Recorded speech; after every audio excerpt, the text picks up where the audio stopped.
I do appreciate that introduction. For a minute, I was wondering who's telling their story. But my name is Steve Moore. I am alcoholic. Hey, Steve. Steve. Now I'm gonna do a sound check. I got Kevin and Brad are my sound check guys. Can you hear me all right? Y'all don't have me muted? All right, got the thumbs up. So, glad to be here.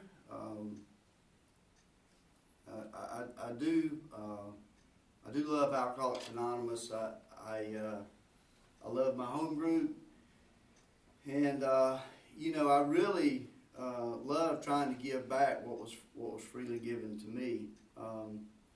Now, when Roxanne asked me to tell my story, I think it was in programs committee meeting. So when somebody puts you on the spot like that, you can't really back out. Now, if she'd asked me outside, I'd have probably said, let's get somebody like Ian or somebody else to tell their story. But no, I'm kidding. I appreciate the opportunity, and always glad to help when I can. So obviously my home group is the primary purpose group of Alcoholics Anonymous. For anybody that may not be aware, we do meet on Mondays and Thursdays at 7 p.m. We still meet in person. We got the 10 run limit in here. We got 10 or less. That's all y'all need to know in here. And a few suspects out in the parking lot, but I appreciate everybody being here. Sobriety date is March 26, 1984. Now, at the time, I assure you, the last thing I thought I wanted or needed was a sobriety date. But, I'll tell you, and I'll get to it a little later in my story, but my life was completely dark.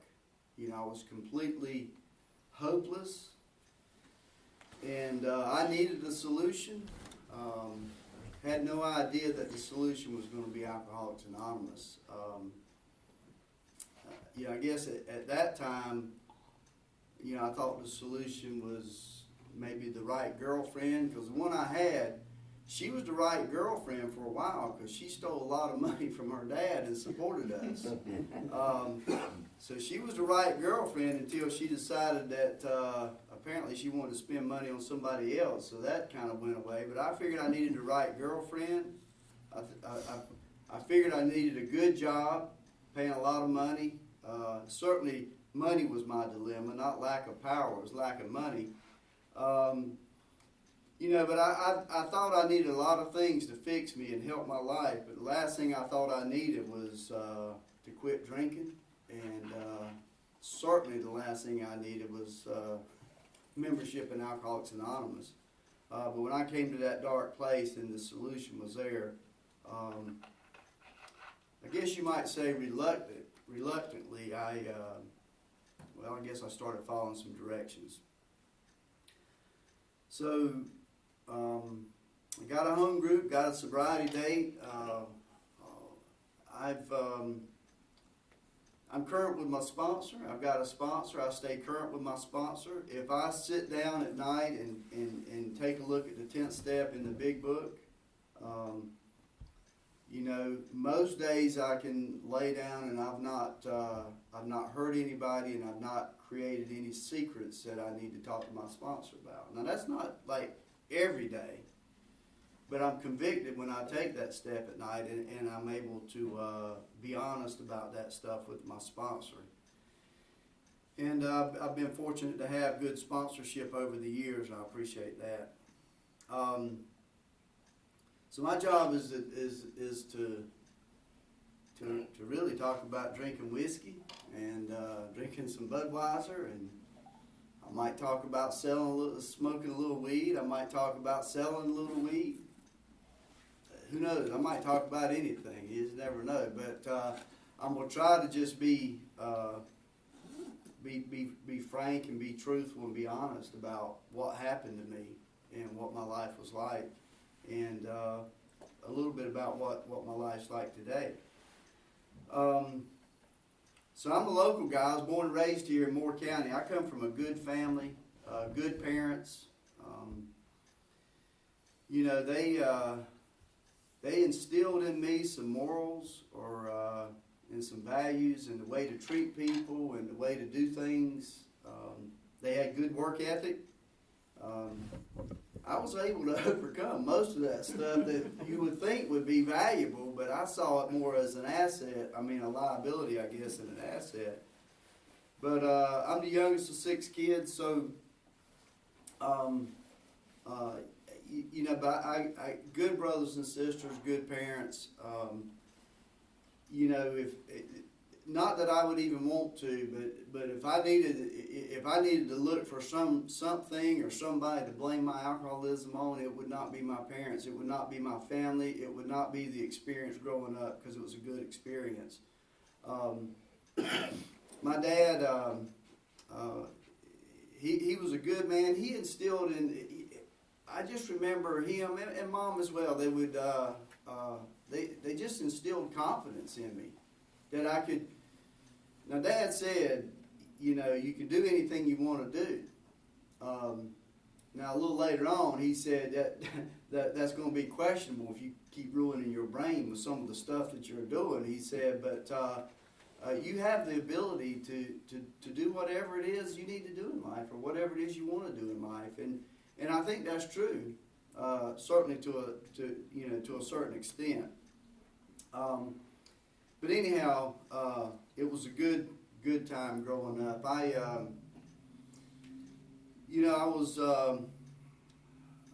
I guess, you know, just kind of thinking about a few of the things that happened. So, I remember, you know, I guess, I don't remember a lot about this, so the details are sketchy, but I'm going on the best I remember and what my folks, you know, what the brothers and sisters said. But growing up, we lived in Carthage, a little town not far from here. And most of you know where it's at. And so Carthage had gotten some new fire trucks. And they were yellow fire trucks, or lime green. I think they were yellow fire trucks. Now, I don't know why a town would buy a yellow fire truck. I guess they were on sale. I don't know why you'd buy a yellow fire truck. But they had bought some yellow fire trucks, brand new ones, and my parents, or our parents, wouldn't take us to go see those fire trucks. So the way I remember it, the best I can tell, my brother, now I was an accomplice, I'll admit that, but he's the one that set the woods on fire, so those fire trucks would come and we could check them out.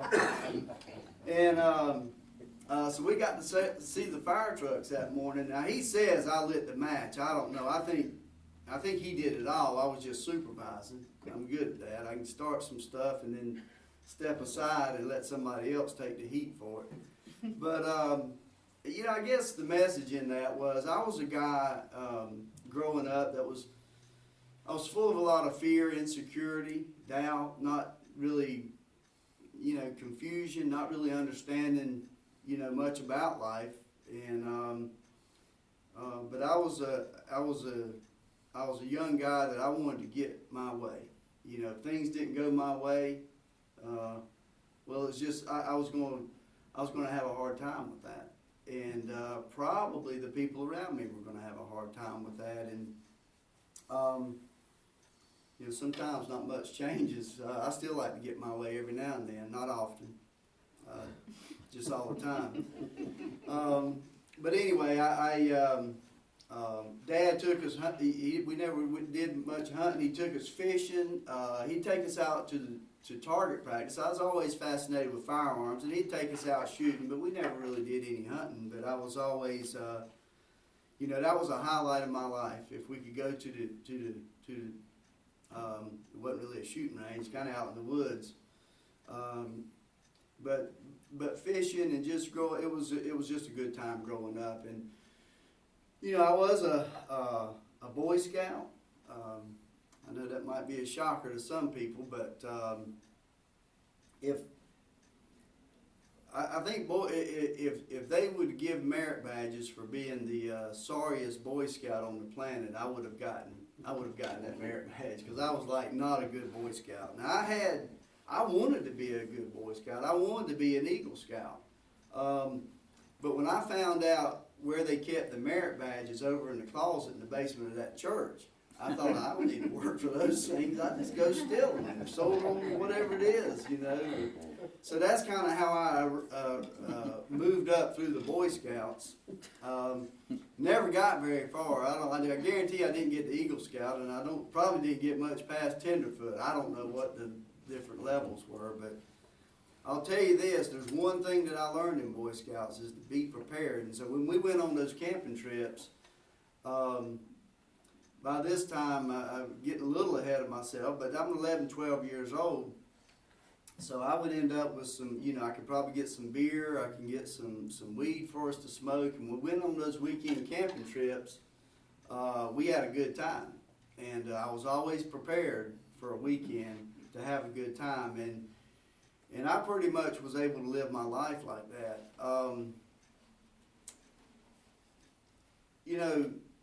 One of the things, so they used to have Stony Brook not far from here. Some of y'all remember Stony Brook. I don't know. I don't know if Haley remembers Stony Brook since it was about, yeah? Yeah. Really? Uh-huh. It wasn't over here though, No. was it? Yeah, it was out at 5 Points. Yeah. Because I'm talking, let me see, about 40 years ago, and Haley would have been like 2. But anyhow, we went to Stony Brook. The Boy Scouts, our job was to park cars. Now that is not a difficult job. But what happened was when I got to Stony Brook, I ran up with some folks that I knew, and we fell into, so I felt like my job was to check that PJ that they had in that cooler to make sure it was mixed right. And I'd never had PJ before. So to me it just tasted like Hawaiian punch. And so I couldn't taste the alcohol. And so the problem with that is it's very easy to get overserved when you can't taste the alcohol. And the next thing you know, you to the point of no return. And so I fell into that, and I loved what it did for me. I loved the way it made me feel. That was to become a valuable lesson later on when I got into high school and started hanging out with the girls and started mixing up some stuff. And the girls say, "Well, I really can't taste the alcohol," and I'm like, "That's the whole point." And so that in most cases worked out pretty well. Let's kind of leave that at that. But what happened, I guess early on, I may have, my first experience, now that wasn't my first experience with alcohol, because my first experience with alcohol was when I was camping out with some buddies of mine. This wasn't a Boy Scout deal, but we were camping out and we got a hold of some Mad Dog 2020. And Marshall just got choked up. I'll tell you, if you can identify with drinking Mad Dog 2020, make no mistake about it, you're in the right place. Alcoholics Anonymous is the place for you. Sometimes we go and talk to the Lions Club or Rotary Club or Kiwanis and some of these civic organizations, tell them a little bit about Alcoholics Anonymous. When I mention Mad Dog 2020, I scan the crowd. And if I spot somebody like Marshall that kind of gags, or if they just like Kirk over there flinched a little bit, I know, I'm talking to that dude afterwards, because we're going to get us a new member. But anyhow, that stuff did the trick. I don't recommend it. Of course, I'm guessing most people that are listening have probably already had their first drink and their first drunk. But it did the trick, and I loved everything about it. Fell in love with what alcohol did for me. And because what it did, beyond just feeling good, what it did, whatever fear or insecurity I had, man, that stuff was gone. It was like it disappeared. And alcohol was not a problem. It was definitely a solution. So about the same time, I go off with an older brother and one of his friends, and they introduced me to smoking some weed. Now I was an expert at smoking cigarettes. Now I was not an expert at rolling my own, so that was a little bit of a learning curve. But I'm a quick study when it's something that I really want to do. I'll learn it and learn it well, and I'll learn it quick. So they introduced me to that. I fell in love with smoking weed, and what my job, I'll just throw this in there. My job tonight is to share my experience and to tell my story. And I don't make any apologies about that. I mean, that's just what I did. I'm going to talk about a lot of other things besides drinking alcohol and smoking weed. And, you know, we did a lot of other things.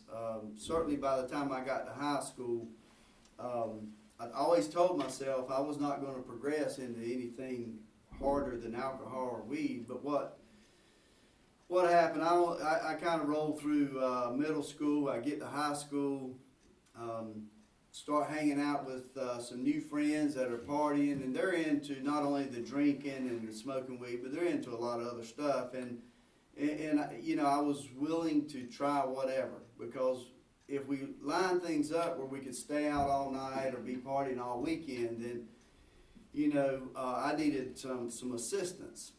And so I was willing to do whatever those guys, whatever they came up with. And I just kind of fell in love with that lifestyle.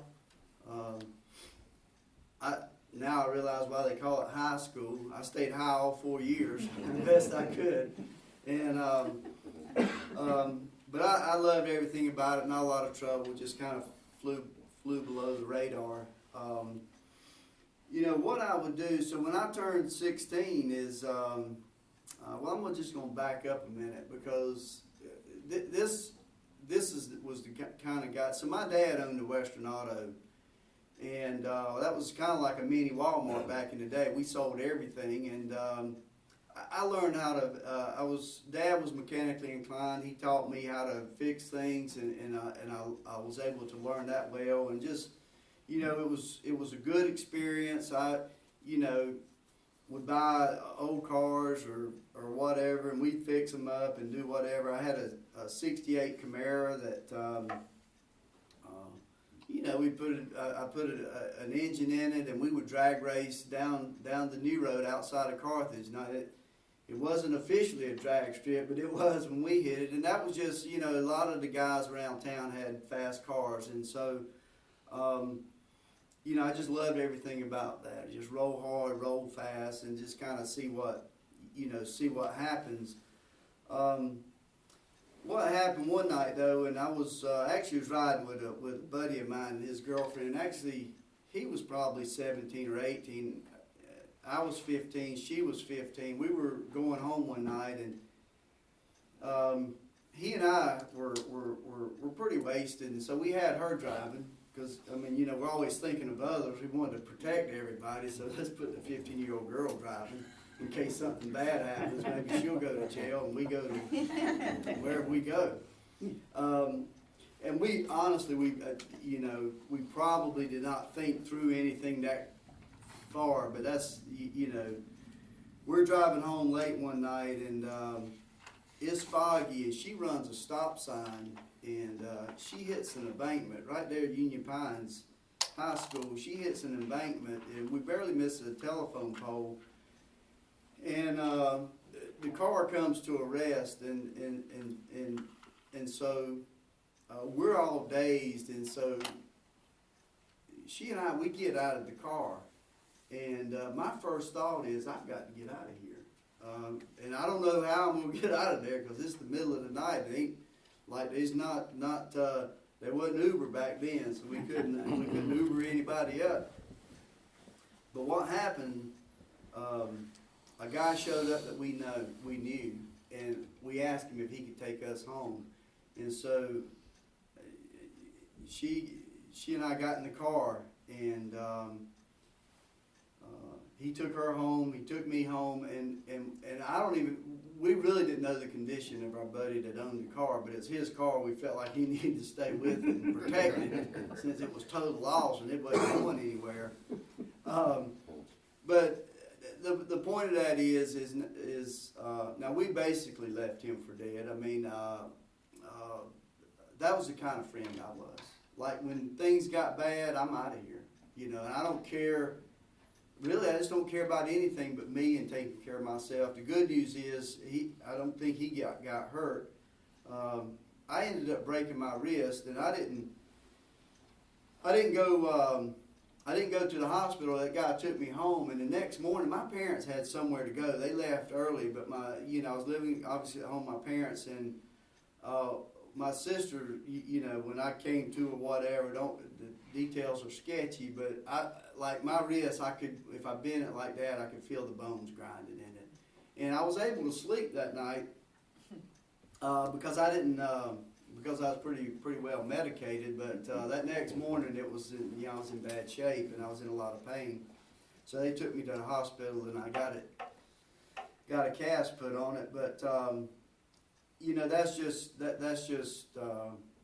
you know, that's just one of the incidences where I would just walk away and not really care. As long as I could get out of any trouble, that's what I would do. You know, so I just, you know, when I got my license, I felt like I was free at last once I got my driver's license at 16. And, you know, we'd ride around the dirt roads. We did a lot, like I said, a lot of drag racing, and we would hang out at the rock quarries. We hang out in the woods. We would ride the dirt roads like it was a dirt track. I mean, it was just a lot of fun. And you know, I didn't see anything wrong with it. I was very fortunate, at least up until I was 18, I didn't get in a lot of trouble with the police. In Carthage, what happened, when you turned 16 and could circle through the beer store, they would sell you beer. And you know, and so that was kind of a neat deal. And we always had somebody that would buy us liquor. And you know, there'd be times I'd get pulled by the local police, and they would. One night, the police pulled me, and he asked me what I had in the cooler in my back seat, and you know, I guess I should have told him Mountain Dew, but he looked in there, and it was full of beer, and he said the best thing you can do is get out of town until it's gone. And I'm like, that's probably some of the best information a police officer's ever given me, because I followed directions. So it wasn't that when I got here I couldn't follow directions. I followed them really well if they were to my benefit. But anyway, I dodged a bullet like that a lot. There was another police officer, a different one. Now, he used to harass me. I say he harassed me. Actually, when he was doing he wasn't really doing his job. But what happened was, we would hang out at the laundromat in town. So we would drink a lot in the woods, but a lot of times we just have a big party right there in the middle of town. And the police would ride by. Sometimes they'd circle through, but I mean, we weren't just, I mean, we would try to conceal best we could when they were coming by, but it's like they didn't even mess with us except for a couple of times. But one time he pulled up, and I was actually by myself, and he searched me, and I had a little weed on me, and he confiscated. I don't think he poured it out. I think he confiscated to go smoke with his girlfriend. But anyway, he didn't charge me with it. And there was another time, same thing happened. I had a small amount of weed. He got it. He didn't charge me with it. One night he pulled me over. I'd been drinking, and somebody was riding with him, and he made that guy that was riding with him drive my car home, and he took me home. But they just let me out in the driveway, and I was living with my parents. But I was 18 at the time. That was the legal drinking age for beer, which was interesting. Couldn't drink whiskey until you're 21. Whoa. So anyway, you know, that was just kind of, so I felt like either I was just above the law or it really didn't matter. It didn't matter. But I just didn't think they were going to ever arrest me. But what happened one night, I'm riding around late at night, and I think I'm 18 at the time. And one of the deputy sheriffs pulls me over, and of course he asked me if I'd been drinking, and which was, I think that's always a dumb question. Like, you know, it was pretty obvious I'd been drinking.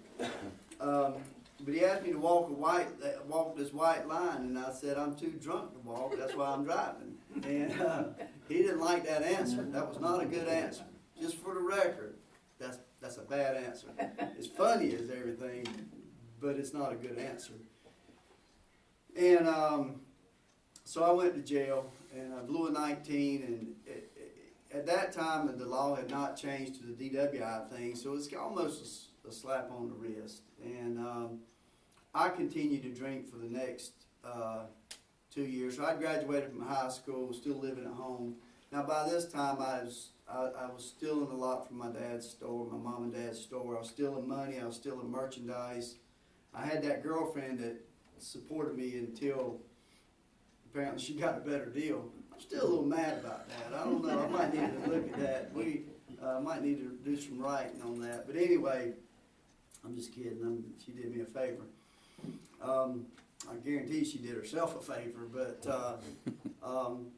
I was just completely out of control by this time, and you know, I'm you know, what happens, and this is the early 80s, maybe 82, 83, my parents end up hitting some hard financial times. They ended up having to close the store. They filed bankruptcy. I had a hard time with that. Thank God for step 9, where I was able and still able to clean that up. But caused a lot of damage there, and not just the money and the stuff like that, and the financial, what I did to contribute to a lot of financial problems for them, but just depriving them of a son that they deserve to have. You know, that's the amend that, you know, you can't write a check for that. It just has to be when the book says we walk day by day with the new person on the path of spiritual progress. That's part of my spiritual progress, is being the son to my mom now.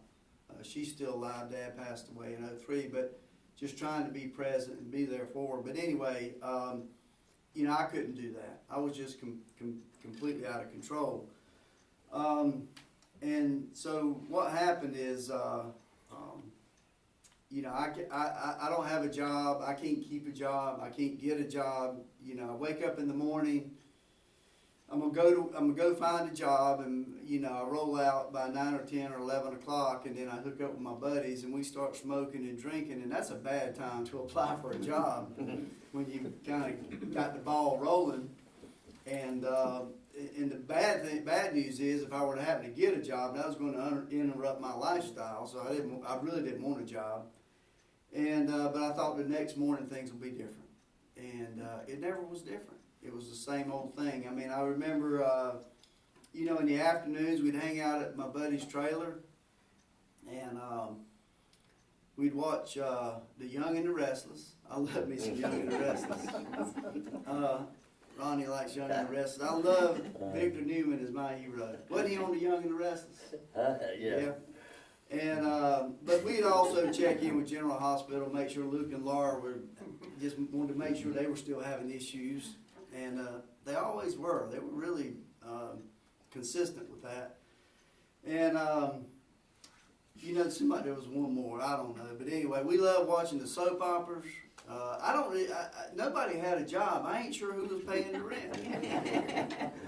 But I'm glad somebody was paying the rent. I never figured out how can they, now some of them may have worked some or whatever, but I never understood how they could actually work long enough to make money to pay rent. I never could figure that out. That was like a big mystery to me, because every piece of money I made,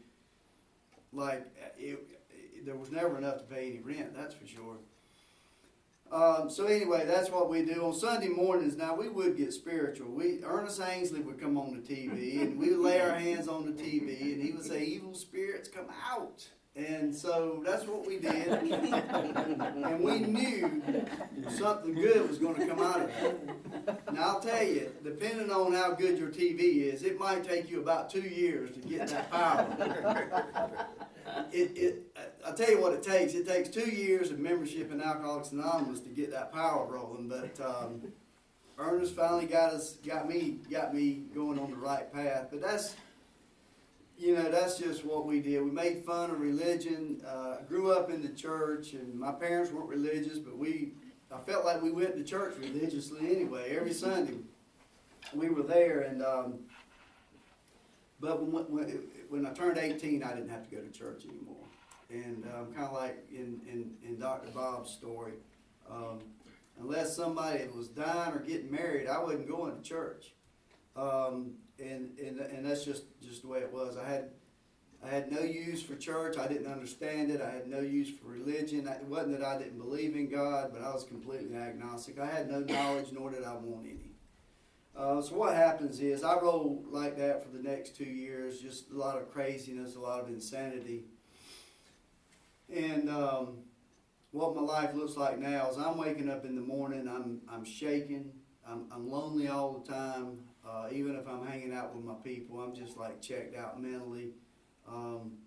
You know, and I just, you know, I was trouble with relationships, you know, financial troubles, just you know, everything really that alcoholism brings to a person's life. I was suffering from that. So what happens is, so I become an entrepreneur. And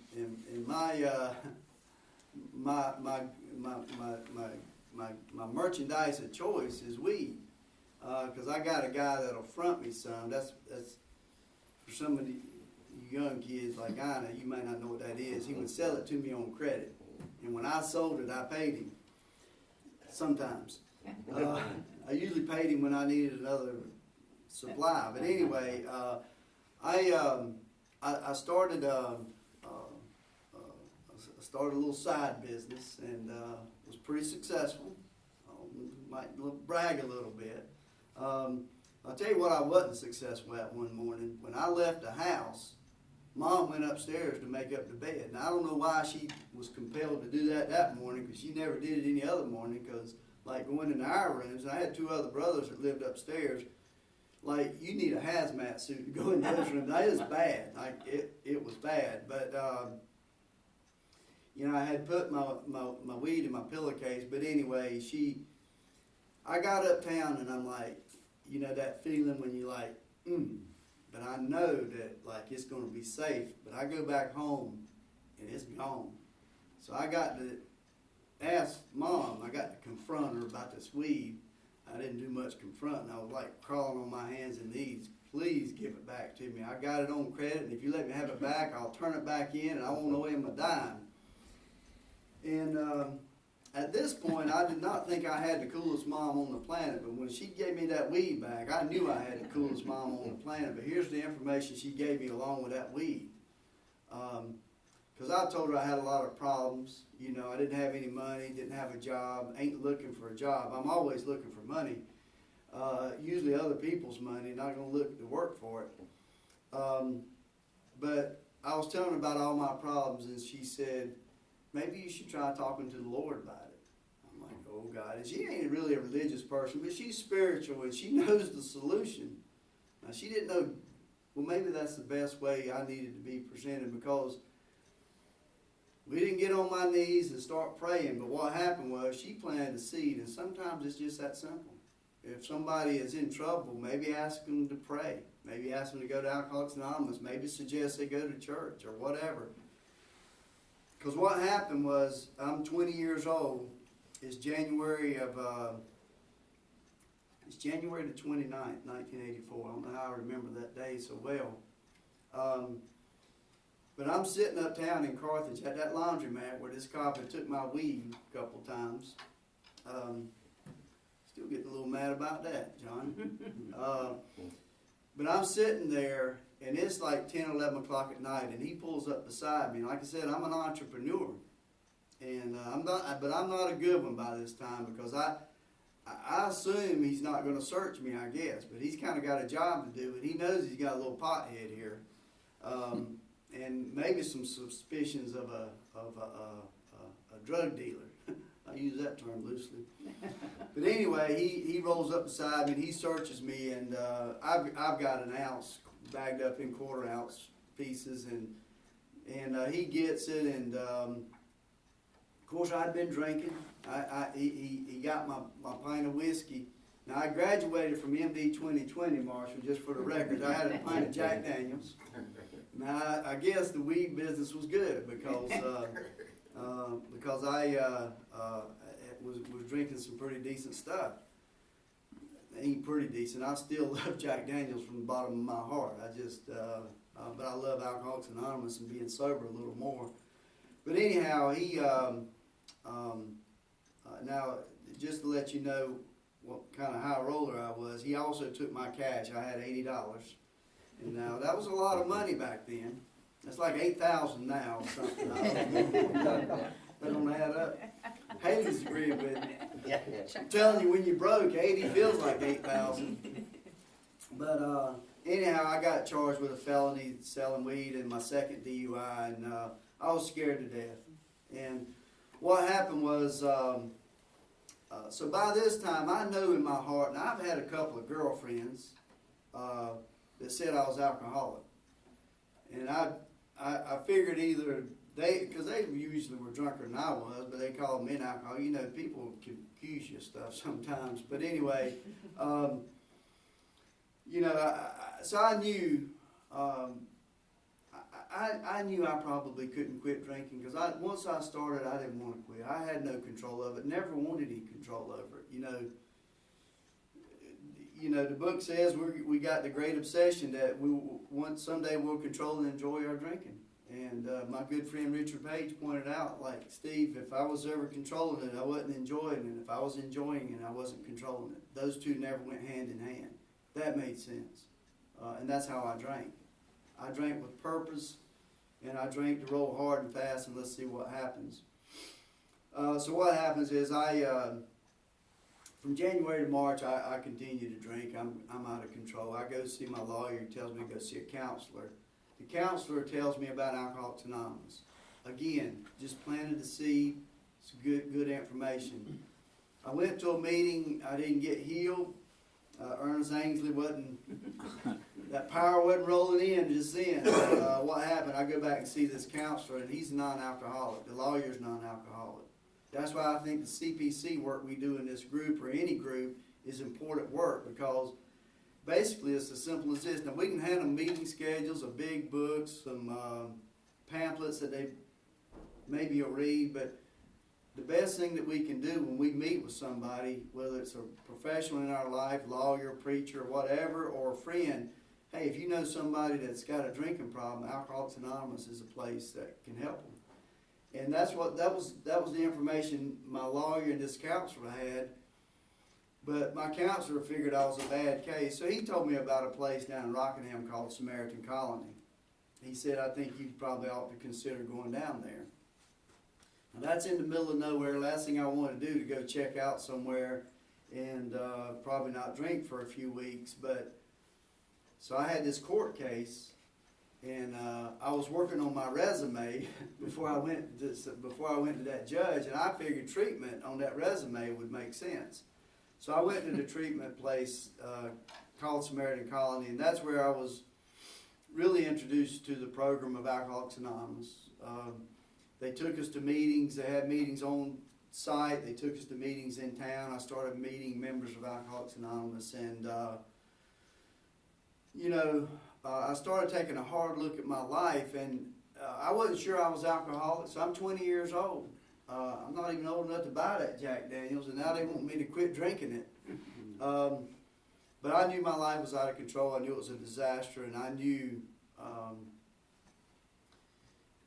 that they were telling me the truth, and I knew when I started reading the big book of Alcoholics Anonymous that I'm a guy that's, I just bought into the fact, and not easily and not overnight, but I bought into the fact that I was suffering from alcoholism, and that if I was going to overcome it, I was going to need some power in my life. And that's what I started learning early on. Now, I ended up, what I ended up doing is I went through that program. I got out of there. I got the court stuff behind me. I lost my license for 2 years. I did whatever day labor or whatever I could to make a living that first couple of years of sobriety. I would go to a few meetings. I'll tell you this, probably my first 5 years in Alcoholics Anonymous, if I'd have been on trial for being a member of Alcoholics Anonymous, there would not have been enough evidence to convict me of it. I would go to some meetings. I stayed plugged in with some of the guys down at the colony. But I was not, I'm sure they talked about sponsorship and home group, but that was not something I connected with. I thought I was different for whatever reason. I managed to stay sober, but I didn't do much other than that, really. Go to a few meetings. But what happened, so at 2 years, I ended up getting offered a job, and I had a good job for 5 years, which was a world record for me. I don't think I've had a job that long since. Not a real job anyway, but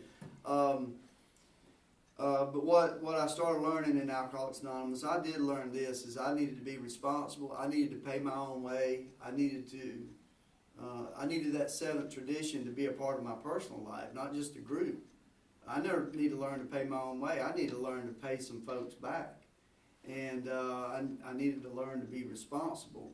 And after I was sober a year, I was able to get my own place. And I thought I'd died and gone to heaven.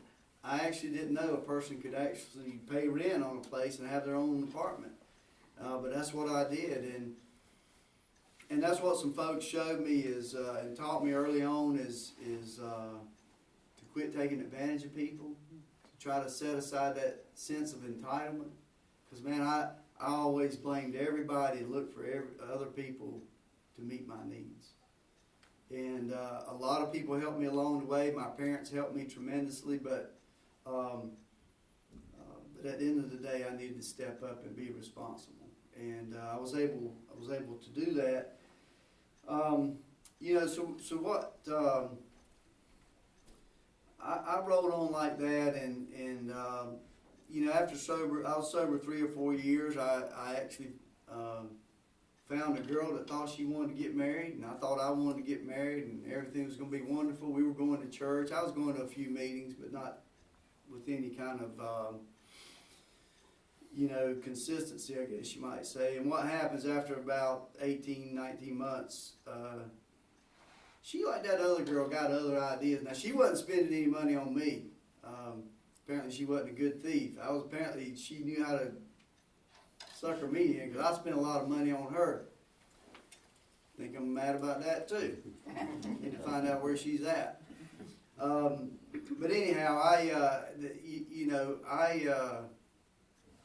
quit going to church. The relationship's gone. I'm really spiritually bankrupt. I'm homicidal, suicidal. I'm just really in bad shape. And I'm sober for like 5 years. And thank God a good friend said you might want to consider actually joining Alcoholics Anonymous, getting a home group, and maybe go help some folks.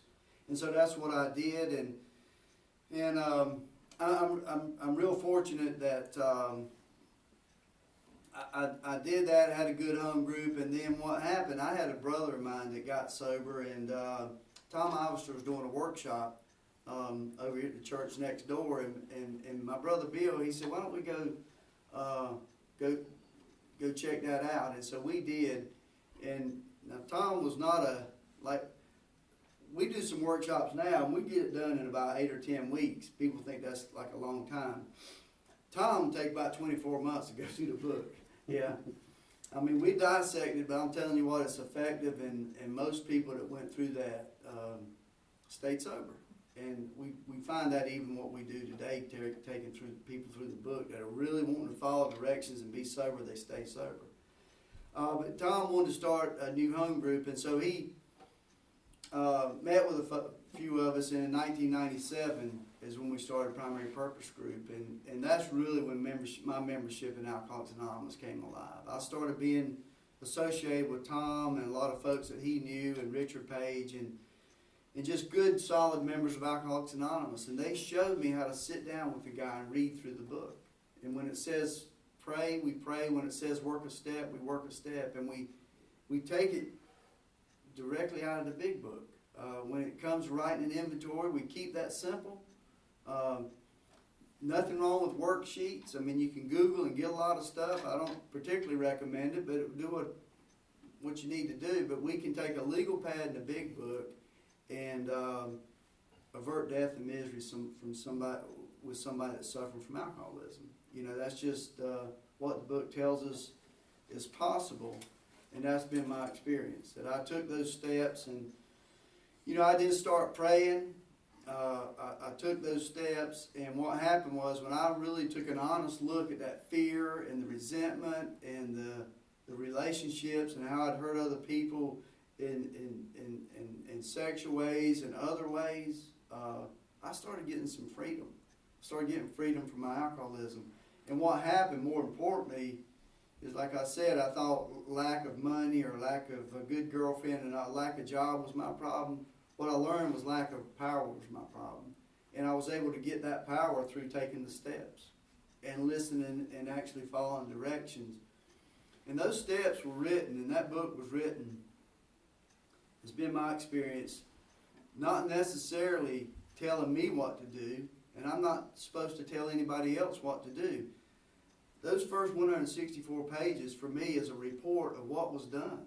It's what the first 100 members did to be free from their alcoholism. And so if I'm willing to take that report at face value and believe that's true and believe it can happen to me and have some faith and trust and pray, that same thing can happen in my life. It's been my experience. So a couple things. It's been a good... I've had a good life in Alcoholics Anonymous so far, and I'm able to walk day by day with some new folks and some good friends and be able to grow spiritually, and that's been key, I think, especially when a lot of fear and doubt and insecurity can creep in. What I've learned is regardless of what's swirling in the world, that stuff, I can allow it to affect me, or I can continue to pray and stay focused and be in the present moment and trust God and go help some folks, maybe overcome some of their fear and doubt and confusion. And mine seems to get a little less. I heard an analogy that you can take an egg and put it in water and it becomes hard, or you can take potatoes and put it in that same boiling water and it becomes soft. It's not the circumstances, it's what we're made of. And I can either... if I'm in a lot of boiling water and my life's a disaster, I can either let it affect me in a negative way or I can allow it to affect me in a positive way.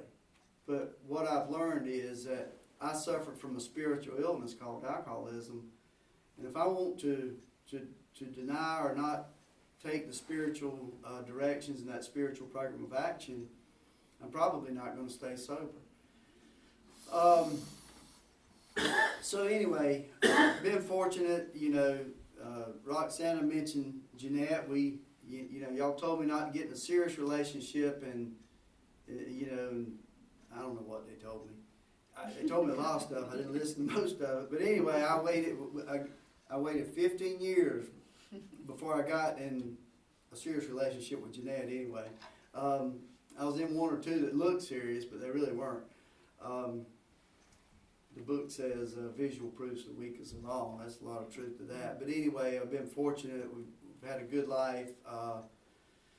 A couple of things that's happened that really what is done is solidified my recovery, hopefully, is you often wonder what will happen that could shake us, or I don't know. I don't like the word triggers because I think the triggers are fear and resentment and hate and greed and anger and selfishness. I think those are triggers, but sometimes we think there's other things that could be triggers. But what happened in my life, and it was not even by any stretch a trigger, but in 2003 my dad got sick and passed away. And I thought, man, because I'd had grandparents to pass away, but they were a little older. And that was a tough thing, but not at any point did I, give in to even thinking about a drink. I was able to be the son that he deserved to have. I'd have been able to make some amends and pay some money back. And when he died, we had a good relationship, and there was nothing else that needed to be said or done.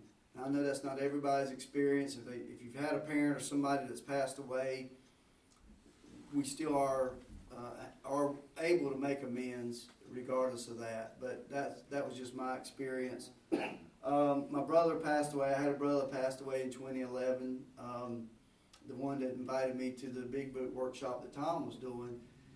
And he was sober 5 years and had a good life. And he'd had a stroke and some other issues, and ended up, getting declining health and passed away. That was devastating. And that was, so that was January of 2011. That was a tough year because in June of 2011 or July, my good friend Richard Page passed away. And he wasn't my sponsor, but he was a good mentor. He was a good home group member. And he actually took the time. He said he'd take the time to sit down and go through the book with me if I would find a new guy. And he had a new guy. And he actually took the time to show me how to take a new guy through the book and how to take those steps. And to me, that's just been invaluable. I really appreciate the fact that we've got a good, solid home group. I'm grateful that we continue to meet face to face. I'm grateful for Zoom, that it allows people to. It allows us to stay connected, at least at some level. I just miss the fellowship of all the folks who are on the monitor. Anyway, I probably need to just leave it alone. It's a good thing I'm out of time, John, because I don't need to go very much further than that, but it serves a good purpose, and I appreciate it. But I just appreciate the fact that for a long time, we've got a lot of solid members of Alcoholics Anonymous that are members of this group that love this program, love the home group, and love helping other people. And I just appreciate the fact that I've got the opportunity to sponsor some folks and help them. And I'm grateful that I'm a trusted servant, hopefully, of Alcoholics Anonymous. And I just want to be a guy that leads by example and just do the best I can to continue to pray every day and live a surrendered life. And I'm just thankful to be able to call you guys my friend. Thanks, Roxanne. I appreciate it.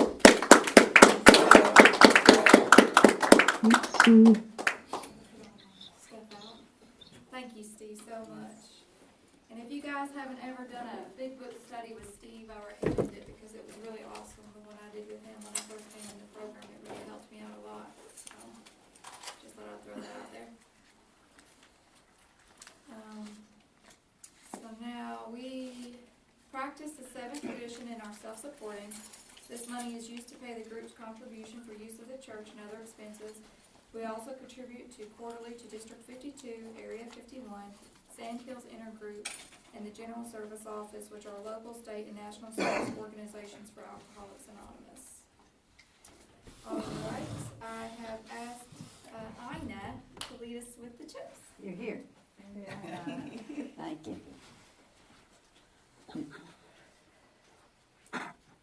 For anyone who has ever had the pleasure of knowing that I do the chips, I can tell you these chips are very special to me. They mark things in my life that would never be here if I didn't have them. If I had not been here to take these chips and to know the power that comes with not drinking. And the first one is the white chip. And it says that you know that you are in a mess. And if you do something to make it different, you might feel better. And that's the symbol of the white chip. So anybody who would like a white chip,